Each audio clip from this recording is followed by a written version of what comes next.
स्वागत है आपका इंडिया की बात में। मैं अभिसार शर्मा और मेरे साथ हैं भाषा और प्रज्ञा। और आज जो तीन मुद्दे मैं आपके सामने लेकर आया हूं वो कुछ इस तरह से हैं। मुद्दा नंबर 1, झारखंड के मुख्यमंत्री हेमंत सोरेन की गिरफ्तारी, अगला नंबर किसका? मुद्दा नंबर 2, नीतीश कुमार एक बार फिर पलट गए, इसका क्या असर होगा बिहार की राजनीति पर? और मुद्दा नंबर 3, उत्तर प्रदेश पश्चिम बंगाल में तनाव कांग्रेस और उसके घटक दलों के बीच, इंडिया गठबंधन में एक बार फिर संकट दिखाई दे रहा है। मगर शुरुआत हम करना चाहेंगे सबसे बड़ी खबर के साथ। हेमंत सोरेन जिन्हें ईडी ने गिरफ्तार कर लिया गया है, मगर जाते जाते उन्होंने चंपा सोरेन को जो है मुख्यमंत्री बना दिया। याद कीजिए, उससे ठीक एक दिन पहले तेजस्वी यादव और उससे भी एक दिन पहले उनके पिता लालू यादव जो हैं वो ईडी के सामने हाजिर होते हैं। मोदी सरकार क्या चाहती है कि 2024 के लोकसभा चुनावों से पहले पूरा जो विपक्ष है वो जेल में डाल दिया जाए। क्या है इस मुद्दे का पंच? शुरुआत करेंगी भाषा। अभिसार, एक बात बिल्कुल साफ है कि यही है मोदी राज, यही है संगोल राज और यही है लोकतंत्र का चीरहरण, जिसका जिक्र मोदी जी खुद पार्लियामेंट के बाहर कर रहे हैं। और वो दरअसल इस पूरे इलाके को, खासतौर से उत्तर भारत को, विपक्ष विहीन बनाना चाहते हैं ताकि कोई ना रहे।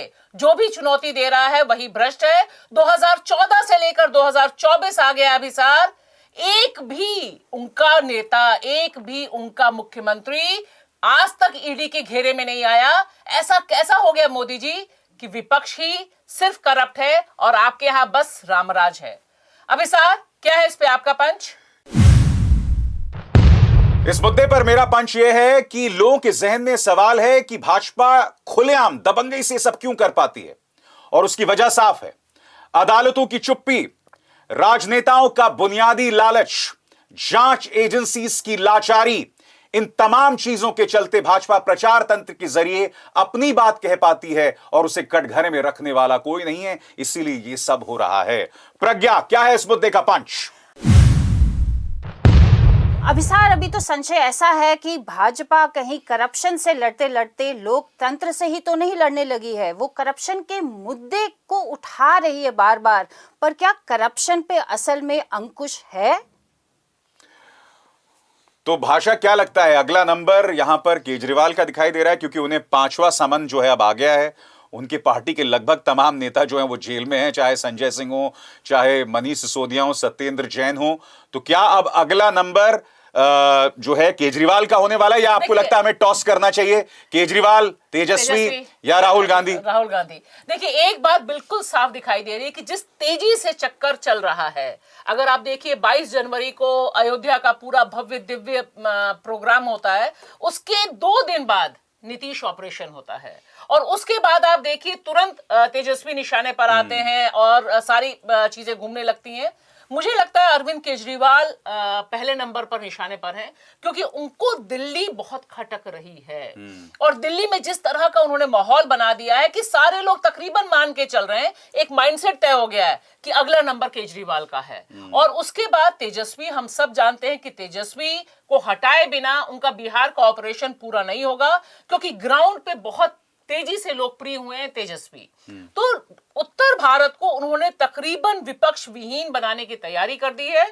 मुझे आशंका है अभिसार, 24 से पहले हो सकता है कि वो राहुल गांधी को भी घेरने की कोशिश और राहुल गांधी के खिलाफ भी मुकदमेबाजी करने की, उनको चुनाव प्रचार में सिर्फ मोदी जी होने चाहिए, कोई और कहीं भी नहीं। मुझे लगता है ये करने की जरूरत क्या है कि चुनाव प्रचार में सिर्फ मोदी जी हो। न्यूज चैनल्स वैसे भी उन्हीं को दिखाते हैं यहां पर, प्रज्ञा। मगर मुद्दा यहां पर ये है, ये अपने आप में जिसे कहते हैं ना एक अजीबोगरीब किस्म का डिस्टोपिया, एक अजीबोगरीब किस्म का कल्पना से भी विचित्र हो रहा है। ये लोग आम आदमी पार्टी को खत्म कर देना चाहते हैं, यानी कि इस धरती से वो नेस्तनाबूद हो जाए, नामो निशान खत्म हो जाए, कोई और पार्टी ना बचे, सिर्फ भाजपा बचे, उसके टॉप लीडर बचे, वो प्रचार करें और सारी जनता उनको वोट कर दे। जिन्होंने वोट कर दिया दूसरी पार्टी को, उनके लिए तो वो तैयार ही है। मीडिया भी कहेगा, उनके पार्टी लीडर भी कहेंगे कि ये एंटी नेशनल हैं, ये एंटी हिंदू हैं। अयोध्या के मंदिर का जिक्र किया भाषा ने, तो उस मंदिर के उद्घाटन के 2 दिन बाद ही खबर आ गई थी कि वहां भी करप्शन का एलिगेशन है, लैंड डील्स हो रही हैं, तरह तरह के लोग फायदे उठा रहे हैं उस डील का। ये भी देखिए, करप्शन सिर्फ पैसे के लेन देन की बात नहीं है ना, करप्शन वहां भी है जहां हमने चंडीगढ़ के नहीं, चुनाव और हम में ये ना भूलें, सीएजी ने बाकायदा मोदी सरकार की महत्वाकांक्षी योजनाओं में करप्शन को फ्लैग ऑफ किया था। और फिर आपको याद होगा वो 3 अधिकारी जो इनको ट्रांसफर कर दिया गया, तो ट्रांसफर हो गए। तो मगर मैं ये देख रहा हूं यहां पर भाषा, ये वाकई जो मैं बार बार उस शब्द का इस्तेमाल करता हूं, एक किस्म की एक मतलब लोकतंत्र का जिसे मजाक कहते हैं ना, वो चल रहा है। एक तरफ आप भ्रष्टाचार के तहत पूरे विपक्ष को जेल में डाल दो, और दूसरी तरफ हमने चंडीगढ़ मेयर चुनाव का भी वो नजारा देखा, कैमरे के सामने करप्शन हाँ, करो। तो कहने का अर्थ ये क्या गजब का टूल किट है अधिकारियों के तहत जो पूरी तरह से कॉम्प्रोमाइज हैं। आप जनादेश का अपमान करो और फिर दूसरी तरफ विपक्ष के नेताओं को एक एक करके जेल में डालो। इस टूलकिट का क्या जवाब ऐसे में विपक्ष के पास? देखिए, सीधी सी बात है कि इस समय इन्होंने पूरा का पूरा माहौल बना दिया है एक राजशाही का। मोदी जी राजा हैं, एक मोनार्क की तरह वो एक्ट कर रहे हैं, और उनकी पूरी टीम राजा की इच्छा को एग्जीक्यूट करने के लिए जो सही समझती है वह करती है। हेमंत सोरेन ने जो कहा है वो बहुत इंपॉर्टेंट है, और जिस तरह का वीडियो मैसेज उन्होंने अंत में जारी किया और उन्होंने बताया कि बतौर आदिवासी होने के किस तरह से उन्हें प्रताड़ित किया गया। और आप देखिए जो पूरा प्रचार तंत्र है, चंडीगढ़ करप्शन नहीं है, हेमंत सोरेन करप्शन हो जाता है।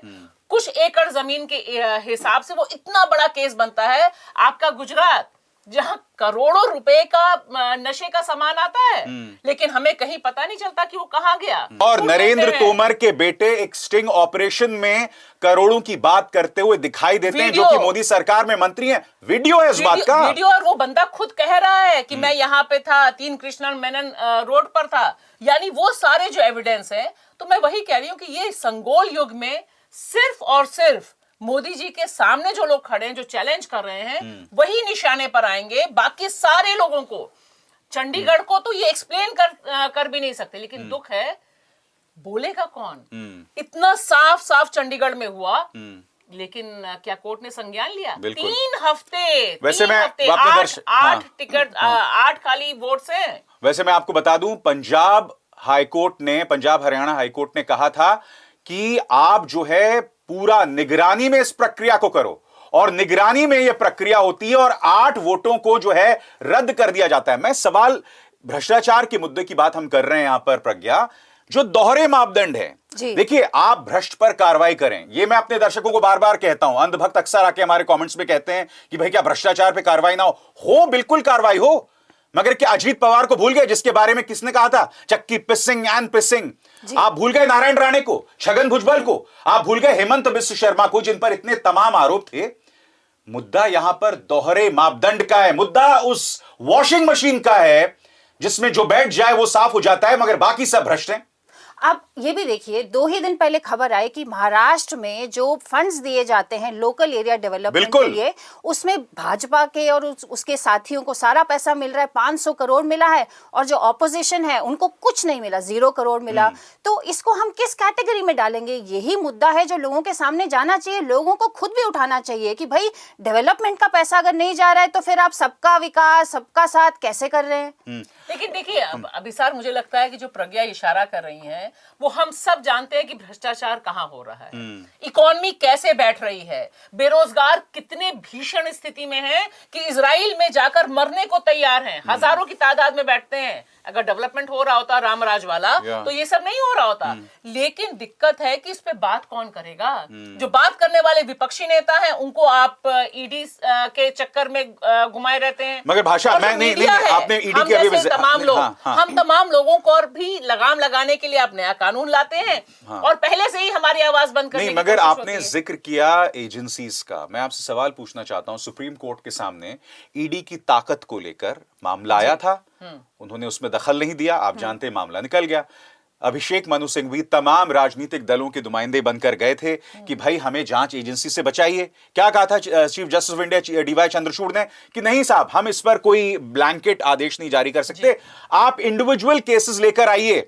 फिर इंडिविजुअल केस आया मनीष सिसोदिया का, सुप्रीम कोर्ट ने कहा कि इसमें साहब आपके पास जो सबूत है वो एक दिन नहीं टिक पाएगा। लेकिन तब भी मनीष सिसोदिया को बाहर नहीं निकाला। मैं कह रही हूं जहां पर न्यायपालिका को न्याय करना चाहिए, आप देखिए वहां ऑब्जर्वेशन देके चुप हो जाते हैं। और इन तमाम मामलों में मैं कह रही हूं कि हेमंत सोरेन वाला मामले में भी जिस तरह से माहौल बनाया गया, जिस तरह से नीतीश के जाने के बाद लालू और तेजस्वी क्या अदालतें देख नहीं रही। लेकिन दिक्कत यह है इस तारीख में 2024 में कि जो संगोल युग है उसमें न्यायपालिकाएं भी हैं, वो तकरीबन इसी तरह का माहौल बना रही हैं कि जो राजा चाह रहा है हम उसको काउंटर नहीं और नहीं प्रज्ञा, मुझे ऐसा लगता है ये माहौल इसलिए बनाया जा रहा है क्योंकि भाजपा के पास दो चीजें हैं। एक तो 22 जनवरी के बाद उग्र हिंदुत्व के सहारे जो है वो आगे बढ़ रही है और फिर प्रचार तंत्र इन तमाम मुद्दों को सुविधावादी अंदाज से उठा रहा है। क्या आपको लगता है ये जो दोनों चीजों का कॉम्बिनेशन है, उग्र हिंदुत्व और प्रचार तंत्र के जरिए विपक्ष पर लगातार हमला करना, ये जो दो का कॉम्बिनेशन है, ये इनके पास एक अचूक जो है जिसे कहते हैं हथियार है, एक कॉम्बिनेशन है? एक तरह से है, लेकिन बीजेपी ये करने के लिए क्या कर रही है? पहले वो करप्शन को एक इमोशनल मुद्दा बना रही है, एक मुद्दा ऐसा बना रही है जो ऑपोजिशन में ही समाहित है पूरी तरह से। लेकिन करप्शन एक इकोनॉमिक इशू है। सरकार के खुद के फाइनेंस मिनिस्ट्री के पेपर ये कहते हैं, वो सोल्यूशन भी देते हैं कि करप्शन से कैसे लड़ा जाए। करप्ट नेता, करप्ट इंसान होता है, ये सबको पता है, उनको सजा भी मिलनी चाहिए, हमेशा ये तो रहेगा ही। लेकिन करप्शन से कैसे लड़े, उस ढांचे से कैसे लड़े जिसमें करप्शन होते, क्या बीजेपी वो कर रही है? यही तो असली मुद्दा तो ये है। नहीं तो हर सरकार में कोई ना कोई करप्ट होगा, कोई ना कोई क्लीन होगा, किसी ना किसी को क्लीन चिट्ठी मिलती रहेगी। यहाँ तो प्रज्ञा जो करप्शन है वो एक पॉलिटिकल नोशन है कि वही सिर्फ तो। और सिर्फ विपक्ष करप्ट है। और आप देखिए जैसे ही एक शख्स का नाम आता है, हेमंत सोरेन का सबसे लेटेस्ट एग्जाम्पल है, या आप लीजिए अरविंद केजरीवाल, मनीष सिसोदिया, सत्येंद्र जैन, संजय सिंह, आप इन सारे लोगों के पक्ष में जो माहौल होना चाहिए था कि आप सवाल पूछते कि क्या एविडेंस है। मैं कह रही हूं मीडिया, क्योंकि यहां बहुत अहम मीडिया का रोल है। आप देखिए पिछले 3 दिन सारा मीडिया बस यही माहौल बना रहा है कि अरे अभी तक गिरफ्तारी क्यों नहीं हुई। वो एक कैंपेनर बन गए हैं कि विपक्ष के नेताओं का अरेस्ट कब होगा। अरविंद केजरीवाल को सम्मान मिलता है और पूरे मीडिया में जो गोदी मीडिया है, लगातार डिबेट सिर्फ इस बात पे होती है कि अरविंद केजरीवाल कितना भ्रष्ट व्यक्ति है।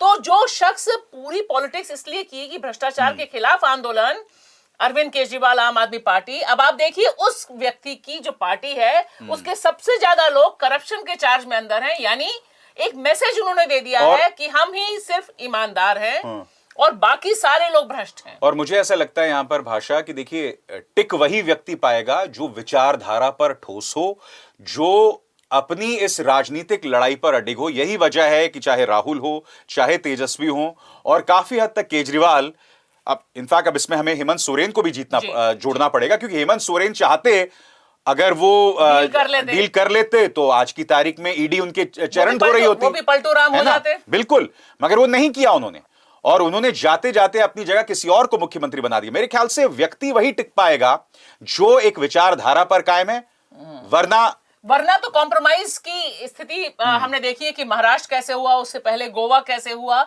यानी एक बात बिल्कुल साफ है अभिसार कि आने वाले दिन बहुत चैलेंजिंग है विपक्ष के लिए, और विपक्ष को अपने को विचारधारा और इस स्टैंड पे रखना है कि किसी भी स्थिति में कॉम्प्रोमाइज ना करें, चाहे कीमत कुछ भी चुकानी पड़े। लालू यादव उसकी जीती जागती मिसाल हैं। बिल्कुल। चलिए अब हम रुक करना चाहेंगे अपने दूसरे मुद्दे का, और वो दूसरा मुद्दा यह है कि नीतीश कुमार ने 9वीं बार बिहार के मुख्यमंत्री पद की शपथ ली, एक बार फिर पलट गए। मगर पलटने के बाद एक प्रतिक्रिया भी बिहार में हो रही है, उनकी आलोचना भी हो रही है, और समानांतर तौर पर तेजस्वी जो लगातार नौकरी के मुद्दे पर, सांप्रदायिक सौहार्द पर अपनी बात रख रहे थे, उनका भी कद बढ़ रहा है, खासतौर से जब जांच एजेंसीज ने उन पर भी निशाना साधा, उनके पिता पर निशाना साधा। इसका बिहार की राजनीति पर क्या असर पड़ेगा, क्या इस मुद्दे का पंच बताएंगी प्रज्ञा। अभिसार, आज के समय में सत्ता के लिए हर कोई कुछ भी करने को तैयार है। कोई भी किसी का हाथ ले लेता है अपने हाथों में और फिर कुछ समय तक आगे बढ़ते हैं और फिर हाथ खींच लिया जाता है। ऑब्वियसली नीतीश कुमार इसका सबसे बड़ा, सबसे शानदार प्रतीक है, पर दूसरी पार्टियों को भी सोचना पड़ेगा कि वो अपने मुद्दों पे अटल रहें बिना कॉम्प्रोमाइज के। भाषा, क्या है इस मुद्दे का पंच? देखिए, मेरा मानना है कि यह संभवतः पलटू जी की आखिरी पलटी है। इसके बाद इतनी गुंजाइश बचेगी नहीं। 9वीं बार वैसे ही वो बन रहे हैं मुख्यमंत्री। पूरा का पूरा जो माहौल बना है बिहार की राजनीति में, क्योंकि मोदी जी के लिए बिहार को फतह करना अपने बलबूते बहुत मुश्किल था और वो कोई कॉम्प्रोमाइज 2024 से पहले नहीं करना चाहते। उन्हें 400 प्लस सीटें चाहिए, लिहाजा सबसे अच्छा कॉम्बिनेशन उनके लिए यही था। बिहार में विपक्ष और मजबूत होगा क्योंकि अब टक्कर बहुत सीधी होगी। क्या है अभिसार, इस पे आपका पंच?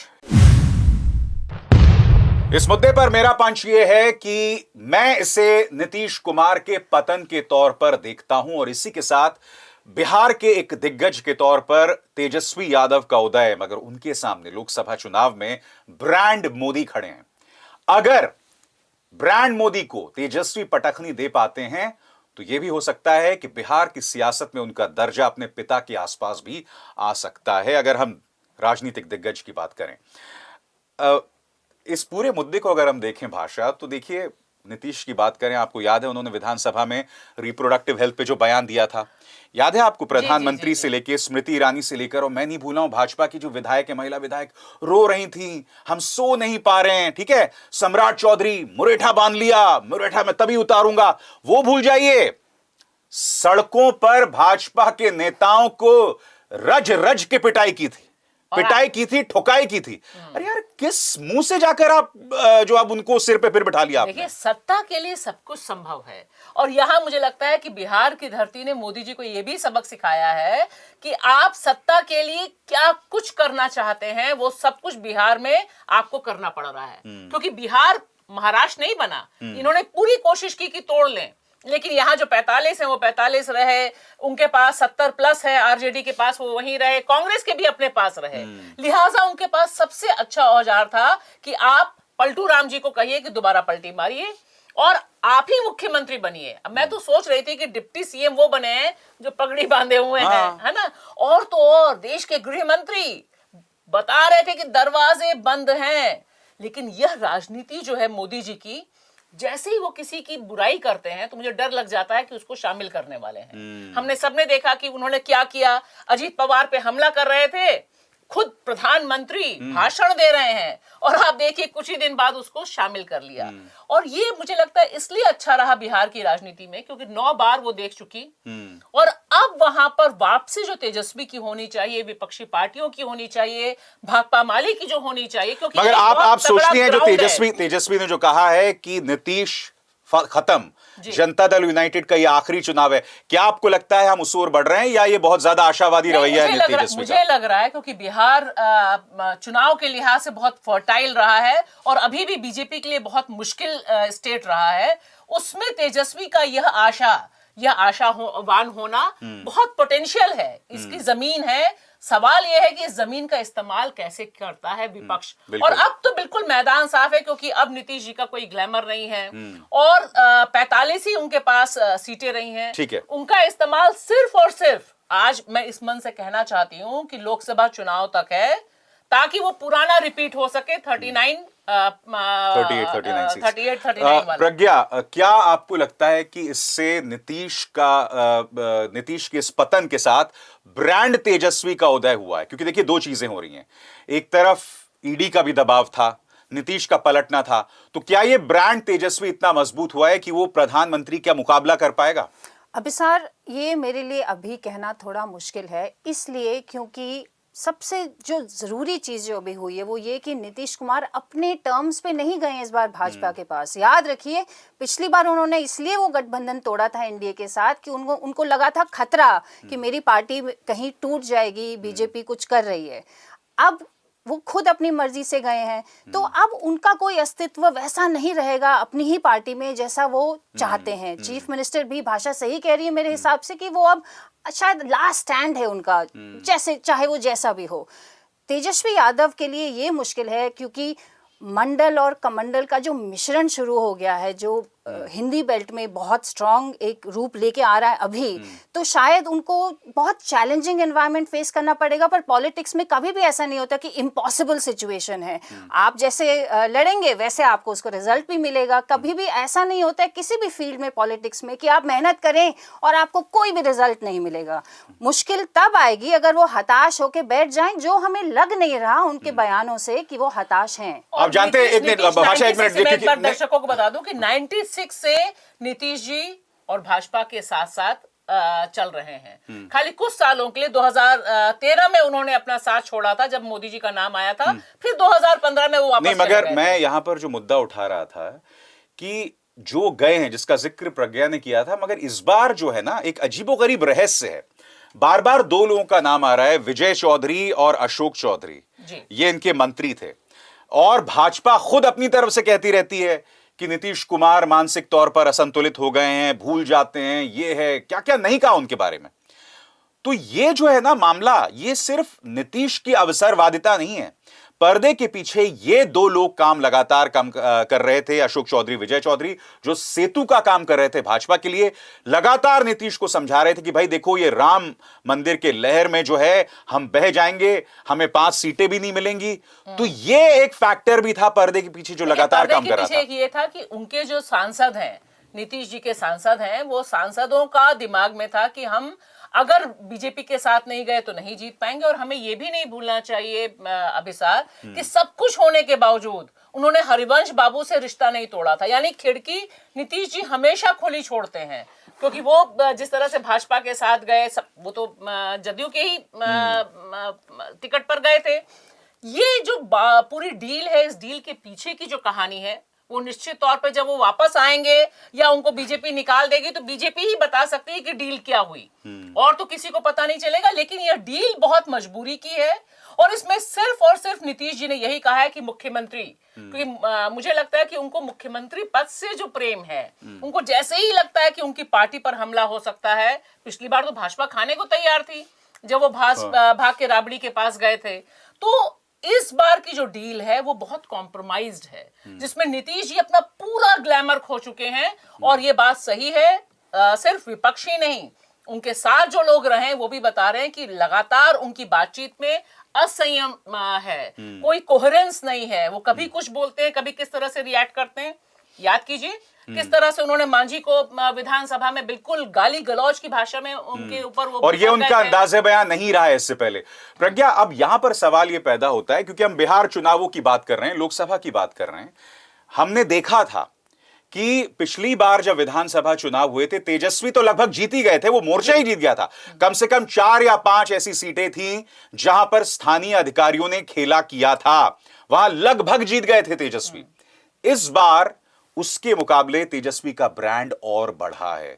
आपने ये भी देखा था कि जब ये पूरा घटनाक्रम हुआ था तो उन्होंने कहा था नहीं, मैं नीतीश को गाली नहीं दूंगा, वो हमारे लिए आदरणीय है। वो लगातार खुद को एक स्टेट्समैन के तौर पर साबित कर रहे हैं। तो एक तरफ तेजस्वी का की ये दस्तक है, दूसरी तरफ क्या आपको लगता है brand Modi coming together with Nitish, ये अभी भी लोकसभा में एक विनिंग कॉम्बिनेशन है, या तेजस्वी से भेज सकते हैं राहुल गांधी की मौजूदगी के साथ? अभी सर फिर बहुत कहना मुश्किल है ये चीज, क्योंकि ब्रांड मोदी बार बार अपने आप को रिवाइव करके हमारे सामने खड़ा हो जाता है। लेकिन एक चीज है, और री इन्वेंट करता है। सबसे अच्छी बात यह प्रधानमंत्री नरेंद्र मोदी की कि वो खुद को लगातार री इन्वेंट करते हैं, जो विपक्ष नहीं दिखाई देता विपक्ष में। एक चक्कर इसमें यह भी है कि एक एक्सेस हो जाता है पॉलिटिक्स में, किसी भी चीज का एक्सेस, ब्रांड बिल्डिंग का भी एक एक्सेस अगर बिल्ड हो जाता है तो उसमें जनता की तरफ से रिएक्शन आ सकता है कि भाई आप अपनी मनमानी कर रहे हैं। ये ऑपोजिशन को एक पॉइंट के बाद कहना जरूरी भी नहीं होगा, लोगों के सामने प्रत्यक्ष होगा कि कभी आप करप्शन को इमोशनल इशू बना देते हैं जबकि वो इकोनॉमिक मुद्दा है, मंदिर को आप एक पॉलिटिकल इशू बना देते हैं जबकि वो रिलीजियस होना चाहिए। तो इस तरह से एक एक्सेस जब ज्यादा बात बढ़ जाती है तो उसका भी एक रिएक्शन हो सकता है। कहीं ना कहीं ऑपोजिशन को इस चीज पे बैंक करना पड़ेगा। और देखिए, मुझे लगता है कि इस बार, क्योंकि अगर हम वोट बैंक के हिसाब से देखें, नीतीश जी का जो वोट बैंक है वो ईबीसीबी है, कुर्मी के अलावा अति पिछड़ा। और पिछले 5-7 सालों में बीजेपी ने अति पिछड़े पे बहुत ग्राउंड वर्क किया है, यानी वो खिसकने की तैयारी में है, जाएगा वो बीजेपी के पास। लेकिन यहाँ जो तेजस्वी और बाकी विपक्ष के लिए ग्राउंड बहुत मजबूत है, जिसमें पिछले 17 महीनों में मैं उसमें कुछ इंसिडेंट्स की आई विटनेस रही हूँ, जहां पे उन्होंने रोजगार की बात की और उस रोजगार को देने के लिए उसका ब्रांड एम्बेसडर नीतीश नहीं बन पाए। पहली बार हुआ है कि नीतीश मुख्यमंत्री हैं, लेकिन जैसे ही तेजस्वी आए हैं, जहां नौकरियों की बारे में बात है, लोगों ने तेजस्वी जिंदाबाद के नारे लगाए और ये बहुत बेचैन करने वाला था नीतीश जी को भी, और जिसको वो लगातार क्लेम कर रहे हैं कि पिछले 17 महीनों का जो काम है। आप याद रखिए, जब नीतीश जी पलटी मारे हैं तब भी उन्होंने यही कहा कि 17 महीनों का काम है, और बेरोजगारी को एक सेंट्रल फोकस में लाने में बहुत हद तक तेजस्वी कामयाब हुए और उन्होंने लोगों तक पत्र पहुंचाया, नौकरियां दिलवाई हैं। तो ये जो एक मुद्दा है, और साथ ही मुद्दा मुझे लगता है कास्ट सेंसस का है। अगर इस पे ये लोग प्ले कर जाते हैं, क्योंकि बिहार में उस तरह का कम्युनल डिवाइड अभी तक, उत्तर प्रदेश नहीं है बिहार, लाख कोशिशों के बावजूद आपने कोशिश की दंगा फसाद फैलाने की, लेकिन उस तरह की नफरत नहीं है और उस तरह का वेजिटेरियनिज्म भी नहीं है कि आप सबको शाकाहारी बना देंगे। तो बीजेपी के लिए मुश्किल है, उसके पास डोमिनेंट कास्ट है, ठाकुर है, ब्राह्मण है, लेकिन बाकी जो तबका है वहां पर अभी भी तेजस्वी और बाकी विपक्ष की पकड़ मजबूत है, और यही चैलेंज उनको 2024 में है। ठीक है, अब हम रुक करना चाहेंगे आज के तीसरे मुद्दे का, वो है इंडिया गठबंधन। हर हफ्ते एक खबर आ रही है कि all is not well India गठबंधन में। ममता बनर्जी के साथ तनाव लगातार बढ़ रहा है। अब राहुल गांधी पश्चिम बंगाल में प्रवेश करते हैं अपनी न्याय यात्रा के जरिए, उनके कार का शीशा टूटता है, अधीर रंजन चौधरी उसे लॉ एंड ऑर्डर के साथ जोड़ देते हैं, जबकि वो बहुत ही सामान्य घटना थी। अखिलेश यादव ने 11 सीटें दे दी। अब कांग्रेस के नेताओं ने कहा कि नहीं साहब, हम तो अभी तैयार नहीं हैं। तो ये हो क्या रहा है इंडिया गठबंधन में? क्या है इस मुद्दे का पंच, बताएंगे प्रज्ञा।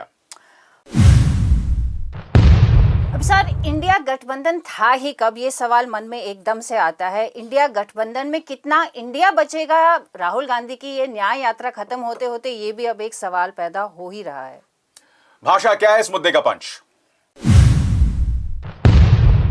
देखिए अभी सर, मेरा मानना है कि जिस तरह से विपक्षी पार्टियों को करो या मरो के मोड में उतरना था और अपनी तमाम महत्वाकांक्षाओं को किनारे रख के हाथ मिला के लोकतंत्र को बचाने के लिए आना था, वो परिघटना हो नहीं रही है। और दिक्कत यह है कि आपस का जो सरपुटव्वल है वो इतना तगड़ा है कि वो बीजेपी को हर कदम पर फायदा पहुंचा रहा है। और अगर इंडिया गठबंधन नॉर्थ में नहीं एक्ट करता, इससे बड़ी ट्रेजेडी कुछ और हो नहीं सकती, क्योंकि बचेगा कोई भी नहीं।